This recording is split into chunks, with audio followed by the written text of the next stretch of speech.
የቃል ኪዳኑ ታቦት ታሪክ የሚጀምረው በሰው ልጅ የታሪክ መዝገብ ውስጥ እጅግ አስደናቂ በሆነው በሲና ተራራ ግርጌ ነው።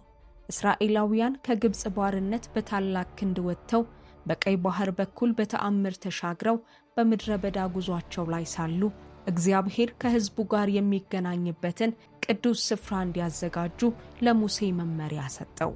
ይህ መመሪያ ተራ የሰው ልጅ የሥነ ሕንፃ ጥበብ ሳይሆን በዘጸአት 25 ላይ እንደተቀመጠው ከሰማያዊው አምሳያ የተወሰደ መለኮታዊ ንድፍ ነበር።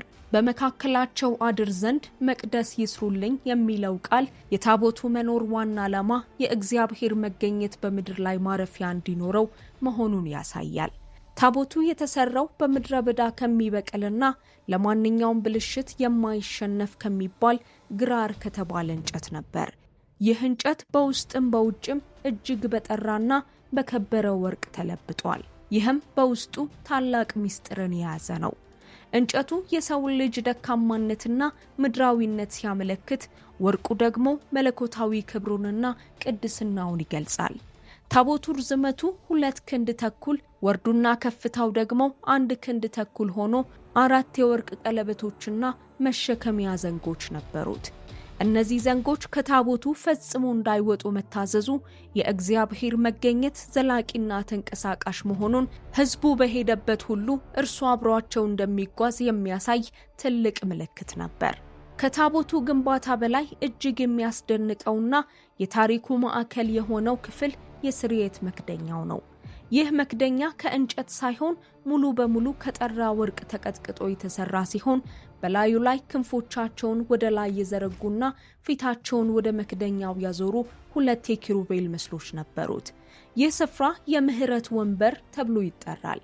ምክንያቱም በዓመት አንድ ጊዜ በታላቁ የስርየት ቀን ሊቀ ካህናቱ የመስዋዕቱን ደም ይዞ ወደ ቅድስተ ቅዱሳን በመግባት በዚህ መክደኛ ላይ ይረጨዋል።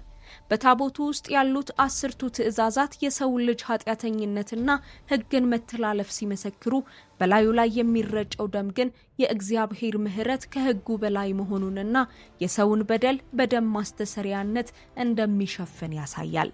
በዚህም ምክንያት ታቦቱ የእግዚአብሔር ፍርድና ምሕረት የተገናኙበት፣ የሰው ልጅም ከፈጣሪው ጋር ሰላምን የሚያገኝበት ድልድይ ሆኖ አገልግሏል። ይሁን እንጂ ይህ በብሉይ ኪዳን ታቦቱ ወዳለበት ቅድስተ ቅዱሳን የሚደረግ ጉዞ ለሊቀ ካህናቱ ብቻ የተፈቀደና በዓመት አንድ ጊዜ በከፍተኛ ጥንቃቄ የሚከናወን ነበር። ይህ ጥብቅ ሥርዓት ግን ክርስቶስ በመስቀል ላይ በሞተ ጊዜ የመቅደሱ መጋረጃ ከላይ እስከታች ለ2 ሲቀደድ በማቴዎስ 27:51 ላይ እንደተጠቀሰው ማለት ነው ታላቅ ለውጥ አግኝቷል። ይህም ታቦቱ ወይም የእግዚአብሔር መገኘት ለተመረጡ ጥቂቶች ብቻ የነበረበት ዘመን አብቅቶ በአዲስ ኪዳን ለማንኛውም አማኝ ክፍት መሆኑንና ሁለንተናዊ የክህነት መብት መገኘቱን ያረጋግጣል። በታቦቱ ውስጥ የተቀመጡት 3ቱ ቁሳቁሶች እያንዳንዳቸው የራሳቸው የሆነ ጥልቅ ትርጉም አላቸው። የመጀመሪያው በእግዚአብሔር ጣት የተጻፈባቸው 2 የድንጋይ ጽላቶች ሲሆኑ እነዚህም የጽድቅና የቅድስና መለኪያ ናቸው። ሁለተኛው በወርቅ መሶብ የተቀመጠ መና ነው። ይህ ምግብ እስራኤላውያን በምድረ በዳ በነበሩበት ወቅት ከሰማይ የወረደላቸውና እግዚአብሔር በታማኝነት እንደሚመግባቸው የሚያሳይ ምስክር ነው። ሶስተኛው ደግሞ የበቀለችውና ለምለም ለውዝ ያፈራችው የአሮን በትር ናት። ይህች በትር እግዚአብሔር ለክህነት አገልግሎት የመረጠውን ሰው የሚያረጋግጥና በሙታን መካከል ሕይወትን የማምጣት ስልጣኑን የሚገልጽ ተአምር ነበር። እነዚህ 3 ነገሮች በአንድነት ሆነው የሰውን ልጅ አመጽና የእግዚአብሔርን ታላቅ አቅርቦትና ምርጫ ለትውልድ ይናገራሉ። ታቦቱ ከሲና ተራራ ተነስቶ በኢያሱ መሪነት ዮርዳኖስን ሲሻገር ካህናቱ የታቦቱን ዘንጎች ተሸክመው የውሃውን ዳርቻ በረገጡ ጊዜ ባህሩ ለ2 ተከፍሎ እስራኤላውያን በደረቅ ምድር ተሻግረዋል። የኢያሪኮ ቅጥርም የወደቀው ታቦቱ ለ7 ቀናት በከተማዋ ዙሪያ ከታጀበ በኋላ በታላቅ እልልታና መለከት ነበር። ይህ የሚያሳየው ታቦቱ ተራ ሳጥን ሳይሆን የእግዚአብሔር ኃይልና ድል አድራጊነት አብሮት እንደሚጓዝ ቢሆንም ዋናው ቁም ነገር ግን ከቆሱ በስተጀርባ ያለው ከባለቤቱ ጋር የሚደረግ ግንኙነት ነበር። በአንደኛ ሳሙኤል 4 ላይ እንደምናየው እስራኤላውያን ታቦቱ እንደ ጥንቆላ ወይም ለድል ማግኛ መሳሪያ ብቻ በተጠቀሙበት ጊዜ መሸነፋቸው የሚያስተምረን ለእግዚአብሔር ቃልና መንፈስ ቅድሚያ መስጠት እንደሚገባና ታቦቱን ከመፈለግ ይልቅ የታቦቱን አምላክ መፈለግ ላይ ትኩረት ማድረግ እንደሚገባ ነው። ከነዚህ ታሪካዊ ድሎች በኋላ ታቦቱ ለረጅም ዘመናት ሴሎ በሚባለው ስፍራ አርፎ ቆይቷል። በቅርቡ የተደረጉ የአርኪኦሎጂ ጥናቶች በተለይም በዶክተር ስኮት የሚመራው የቁፋሮ ቡድን በሴሎ ምድር ላይ የታቦቱ ማረፊያ የነበረውን ድንኳን መሰረትና የመስዋዕት መሰዊያ ፍርስራሾችን በማግኘት ላይ ናቸው። ይህ ግኝት በመጽሐፍ ቅዱስ ውስጥ የተጻፉት ታሪኮች በጂኦግራፊያዊና በታሪካዊ ማስረጃዎች የተደገፉ እውነታዎች መሆናቸውን ለዓለም አረጋግጧል። የታቦቱ ጉዞ ከሲና ተራራ ተነስቶ በዮርዳኖስ በኢያሪኮ በኩል ካደረገው ተአምራዊ ጉዞ ባሻገር በቂርያት የአሪም የነበረው ቆይታ ለአርኪኦሎጂ ተመራማሪዎች ትልቅ ፍንጭ የሚሰጥ ነው። በአንደኛ ሳሙኤል 7 ከ1-2 ላይ እንደተጠቀሰው ታቦቱ ወደ ኢየሩሳሌም ከመምጣቱ በፊት በአሚናዳብ ቤት ለ20 ዓመታት በቆየበት ወቅት በቅርብ ጊዜ የተደረጉ ቁፋሮች በዚያ ስፍራ ታቦቱን ለመሸከም የሚያስችል ግዙፍና ሰው ሰራሽ መድረክ መኖሩን አረጋግጠዋል። ይህ ሳይንሳዊ ግኝት መጽሐፍ ቅዱሳዊውን ታሪክ ከምድረ ገጽ እውነታ ጋር ያገናኘዋል። በኋላም በንጉሥ ዳዊት ዘመን ታቦቱ በታላቅ ደስታና አምልኮ ወደ ኢየሩሳሌም መጣ። ዳዊትም ለታቦቱ ማረፊያ የሚሆን ቤተ መቅደስ ለመስራት ቢመኝም እድሉ የተሰጠው ለልጁ ለሰለሞን ነበር። ሰለሞን እጅግ አስደናቂ የሆነውን ቤተ መቅደስ በኢየሩሳሌም በሞሪያ ተራራ ላይ ሲገነባ ታቦቱን እጅግ ውስጠኛ በሆነውና ቅድስተ ቅዱሳን በሚባለው ክፍል ውስጥ አኖረው። ለበርካታ መቶ ዓመታትም ታቦቱ በዚያ ስፍራ የእስራኤል መንፈሳዊ ልብ ሆኖ ቆየ። ሆኖም ግን በ587 ዓመተ ዓለም ባቢሎናውያን በንጉሥ ናቡከደነጾር መሪነት ኢየሩሳሌምን በወረሩና ቤተ መቅደሱን ባቃጠሉ ጊዜ የታቦቱ ታሪክ ከታሪክ ገጾች ላይ በሚስጥር ጠፋ። መጽሐፍ ቅዱስ ባቢሎናውያን ማርከው የወሰዷቸውን የቤተ መቅደስ ዕቃዎች ዝርዝር ቢያስቀምጥም ስለ ቃል ኪዳኑ ታቦት ግን አንዳችም ነገር አይናገርም።